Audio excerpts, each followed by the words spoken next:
Olá, amigos do Unisal Lorena! Sejam bem-vindos novamente à sala de criminologia. Neste vídeo, iremos abordar o tema Teorias macrosociológicas, psicopata e serial killer. Inicialmente, para uma boa compreensão das teorias macrosociológicas, vamos analisar um pouco da sociologia criminal, contexto em que as teorias macrosociológicas estão inseridas. A sociologia criminal é uma ciência que toma o crime como um fato da vida em sociedade. Ela estuda o crime como expressão de certas condições da vida social. Preocupa-se com fatores externos na causação do crime, na criminogênese, e também as consequências para a coletividade.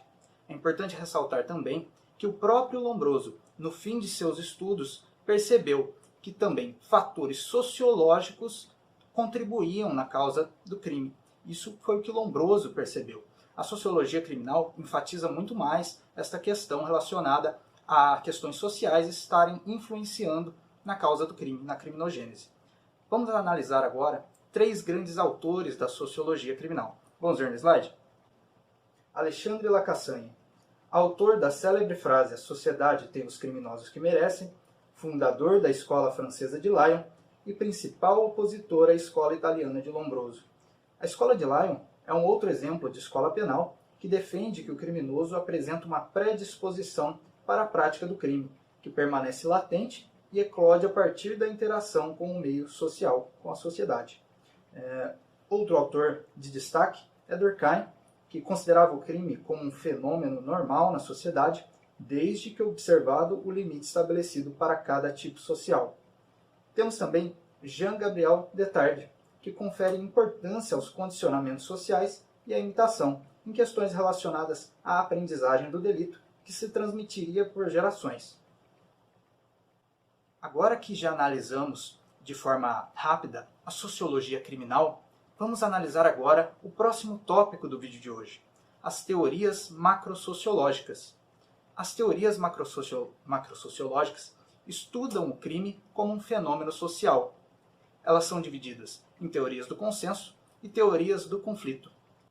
As teorias do consenso defendem que a harmonia social decorre do bom funcionamento das instituições e quando os indivíduos convivem bem, compartilham os mesmos valores, obedecem às regras da sociedade. Isso é o que defendem as teorias do consenso.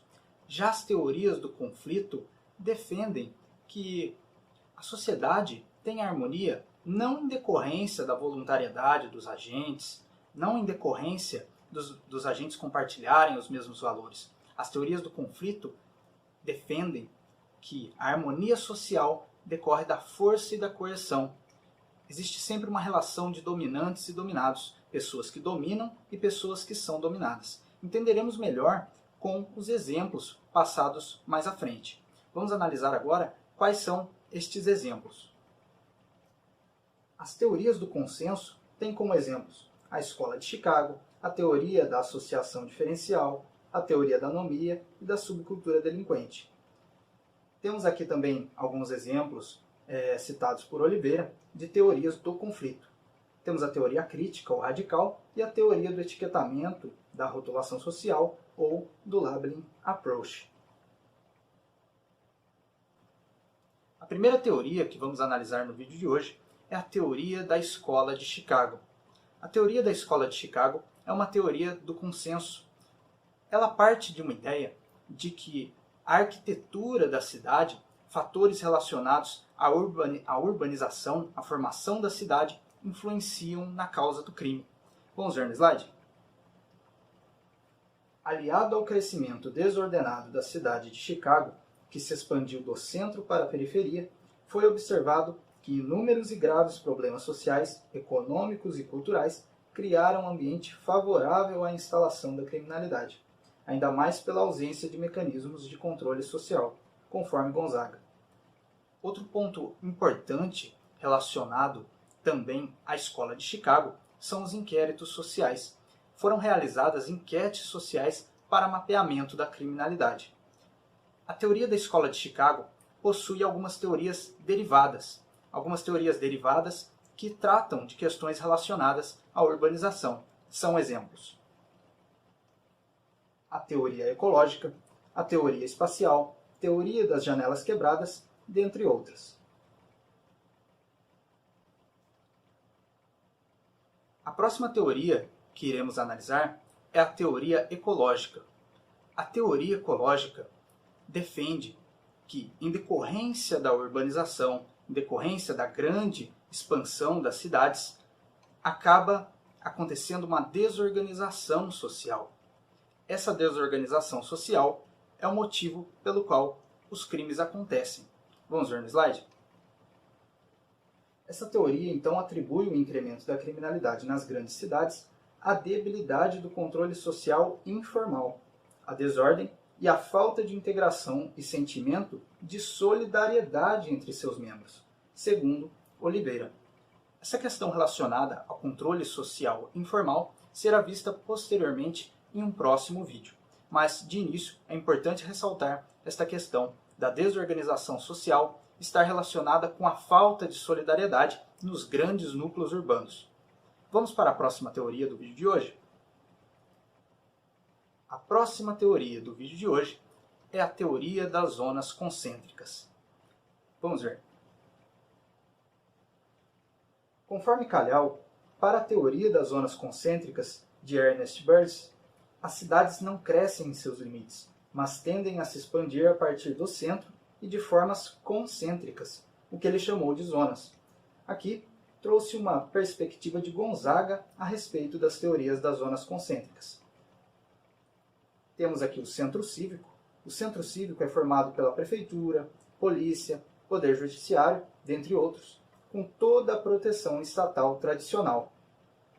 A próxima zona são os subúrbios, que na visão norte-americana seria o local em que as pessoas que trabalham no centro cívico residem.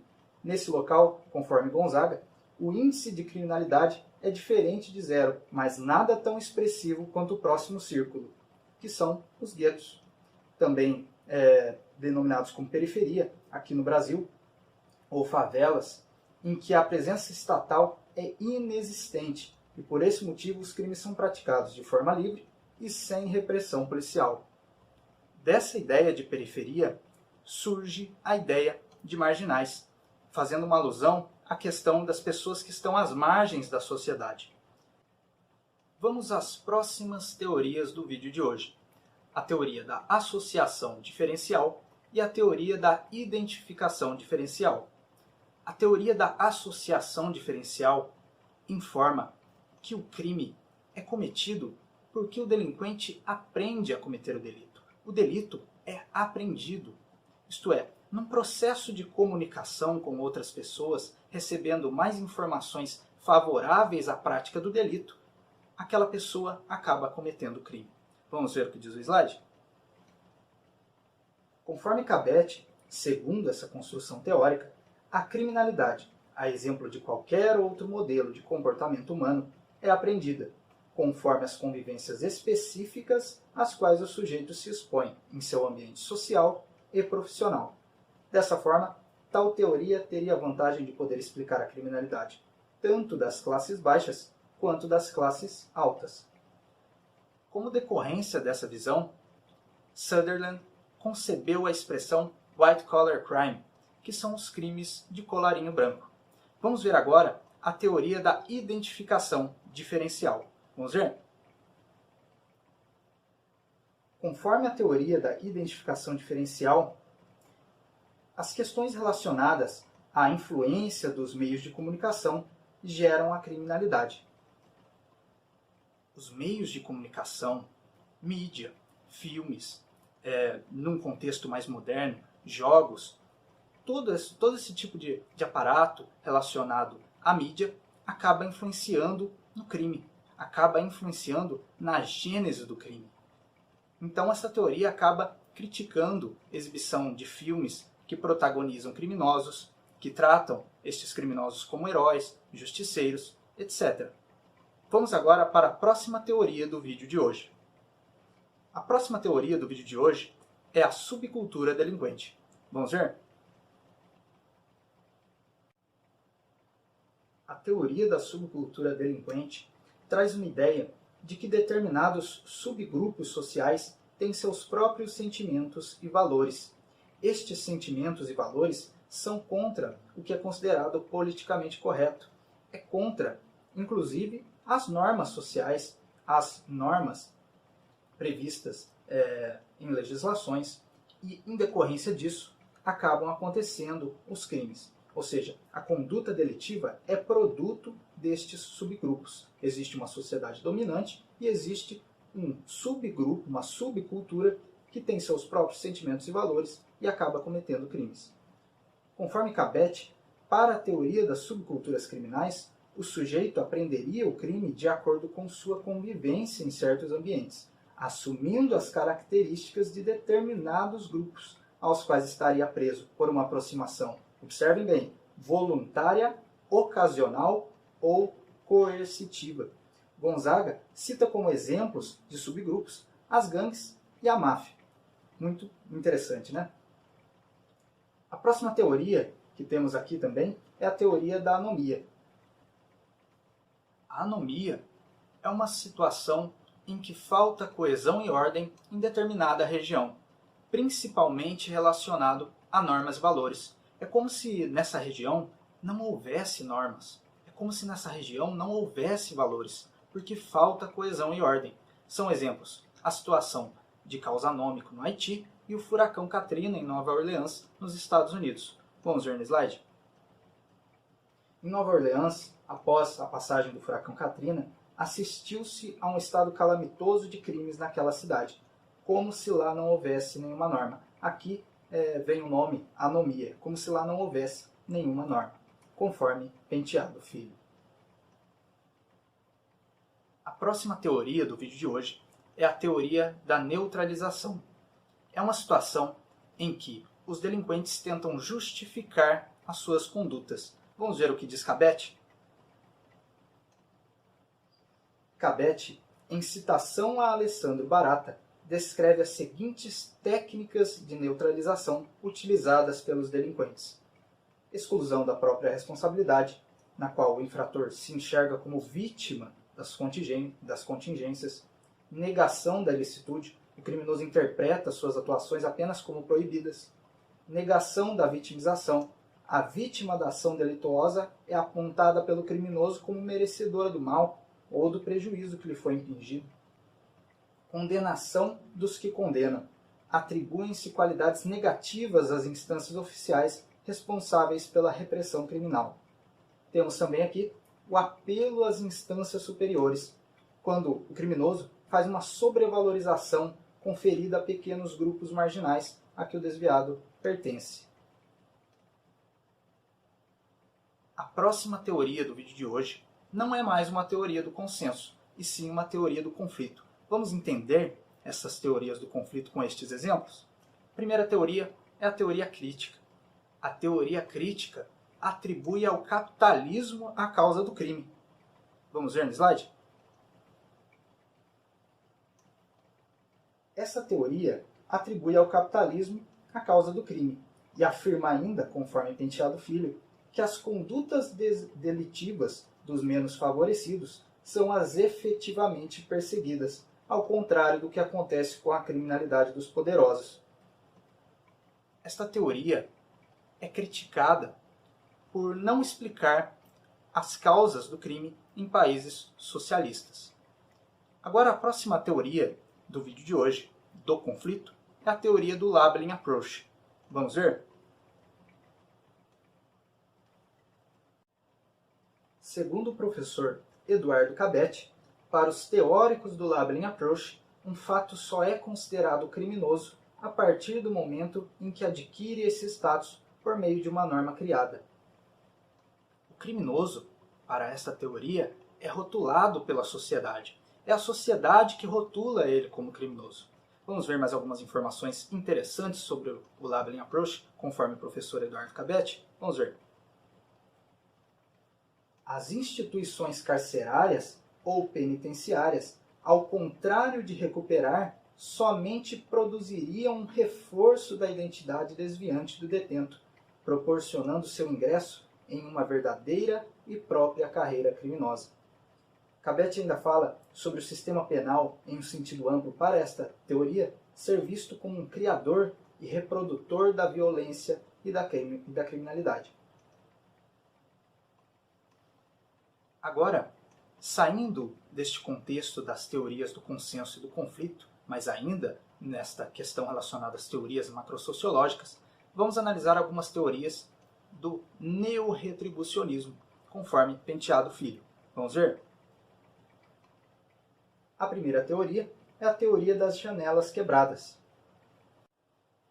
A teoria baseia-se num experimento em que foi deixado um automóvel em um bairro de classe alta, de Palo Alto, na Califórnia, e outro deixado no Bronx, em Nova York.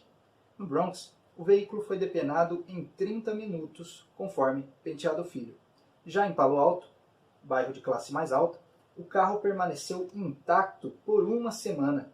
Porém, após o pesquisador quebrar uma das janelas do carro, foi percebido que o carro foi completamente destroçado e saqueado por grupos de vândalos em poucas horas.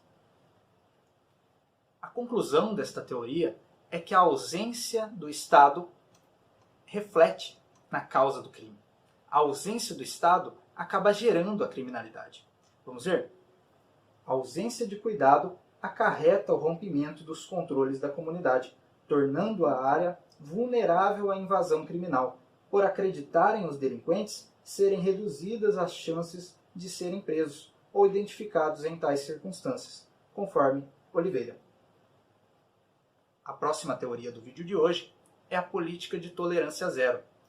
Na mesma linha de raciocínio da teoria das janelas quebradas, porém com enfoque prático.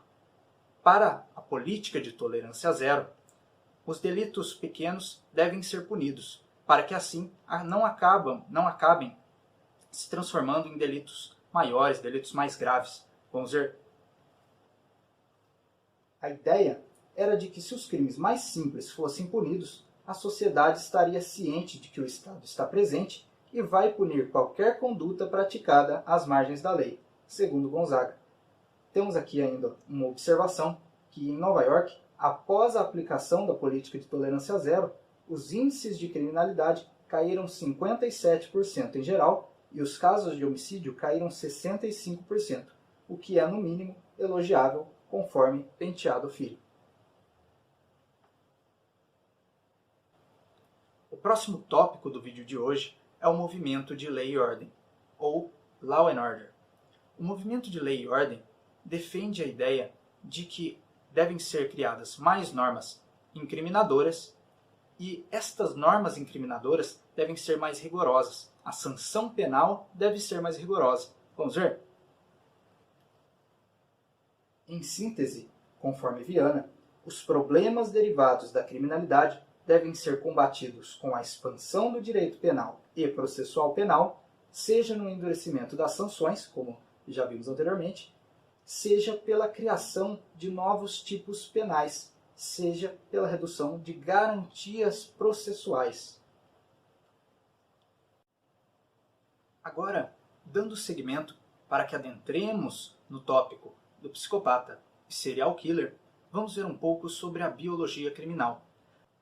Conforme Mirabete e Fabrini, estuda-se na biologia criminal o crime como fenômeno individual, ocupando-se essa ciência do homem criminoso em seu aspecto físico, fisiológico e psicológico. Conforme Rogério Sanches, engloba a antropologia criminal, a psicologia e a psiquiatria criminais. Temos aqui a antropologia criminal, a psiquiatria criminal e a psicologia criminal. Vamos analisar rapidamente cada uma delas. A antropologia criminal, conforme Mirabete e Fabrini, preocupa-se com os diferentes aspectos do homem no que concerne à sua constituição física, aos fatores endógenos, ligados à questão da raça, genética, hereditariedade, etc. A psiquiatria criminal, por sua vez, estuda os transtornos anormais da personalidade. Isto é, por exemplo, as doenças mentais. Já a psicologia criminal estuda a personalidade normal e os fatores que possam influenciá-la, conforme Penteado Filho.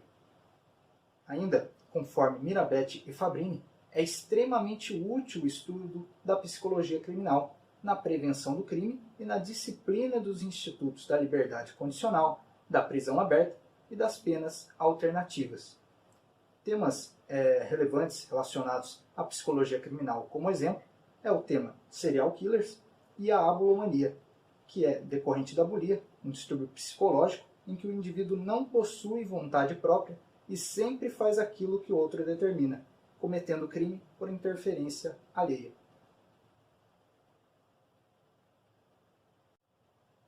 Sendo assim, meus amigos, vamos para o próximo bloco do vídeo de hoje. Primeiro tópico, psicopata. Vamos ver o que diz o slide? A psicopatia é um transtorno da personalidade, que muitas vezes é motivado por alguma ruptura familiar ou social, ocorrendo anomalias no desenvolvimento psíquico, conforme Gonzaga.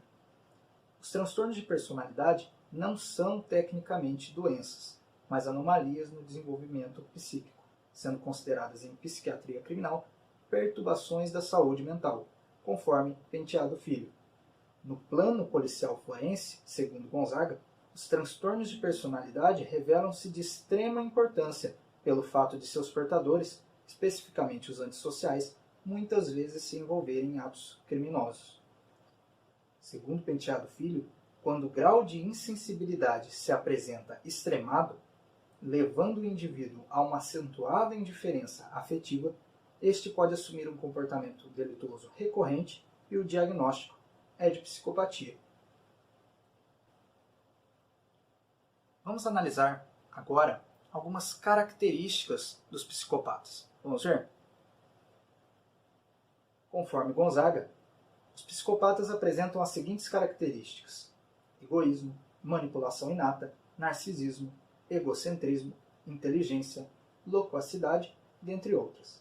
Temos também aqui algumas características mencionadas por Penteado Filho: ausência de objetivos reais a longo prazo, insensibilidade afetiva, descontrole comportamental, dentre outras. Conforme Penteado Filho, geralmente os psicopatas apresentam um aspecto agradável, sociável. Vamos ver agora mais alguns pontos relevantes sobre este tema. Conforme Fiorelli e Mangini, esses indivíduos encontram campo fértil no tráfico de drogas, no crime organizado em geral, na política, na religião e tornam-se líderes carismáticos e poderosos. Temos também aqui um ponto importante mostrado por Penteado Filho. Vamos ver?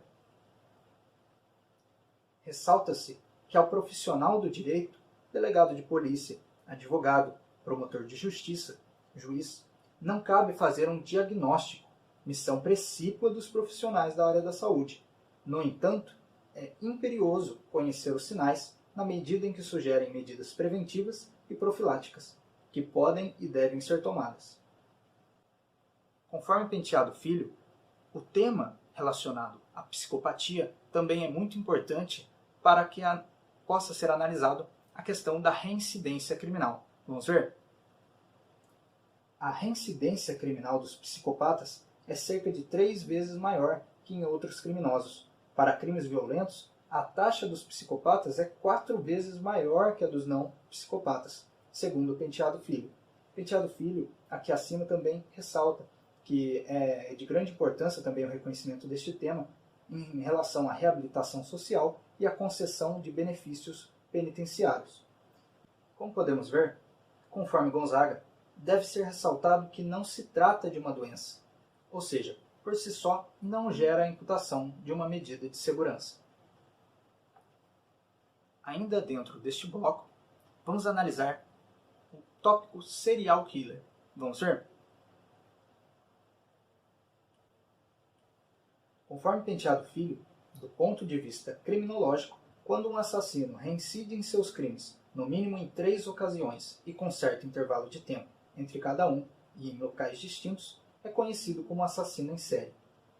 Diz ainda que a diferença entre o assassino em massa, que mata várias pessoas de uma só vez e sem se preocupar com a identidade destas, e o assassino em série, é que este elege cuidadosamente suas vítimas, selecionando na maioria das vezes pessoas do mesmo tipo e características. Eles podem ser classificados em paranoicos e psicopatas.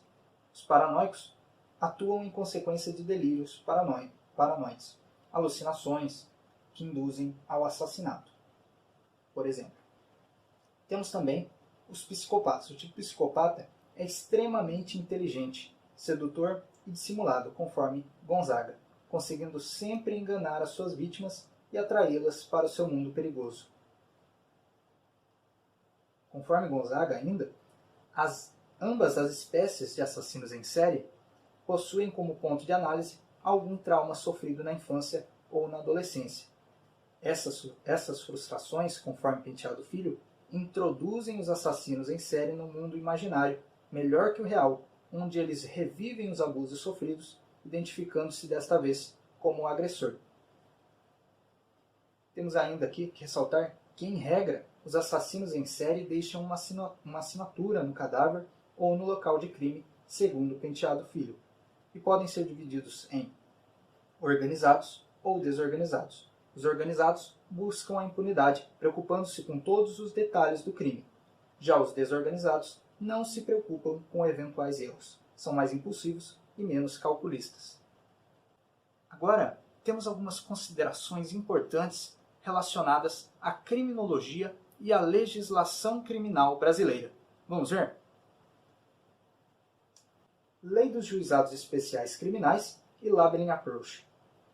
Avançando sobre as premissas básicas do Labyrinth, os Juizados Especiais Criminais introduziram medidas despenalizadoras e descarcerizadoras.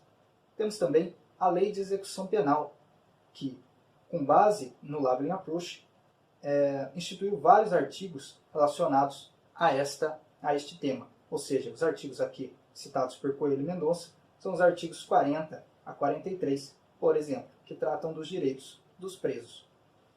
Temos também a reforma da parte geral do Código Penal de 1984, que pode se destacar relacionado ao Labyrinth Approach, o regime progressivo de cumprimento da pena privativa de liberdade, a adoção das penas substitutivas ou alternativas à prisão, e ressaltar ainda que em 1998, com a Lei 9.714, esse rol foi elastecido, passando a contemplar a prestação pecuniária e a perda de bens e valores, o que deu novo fôlego a essa modalidade sancionatória na expectativa de afastar o cárcere como resposta necessária e única à questão penal, segundo Coelho e Mendonça.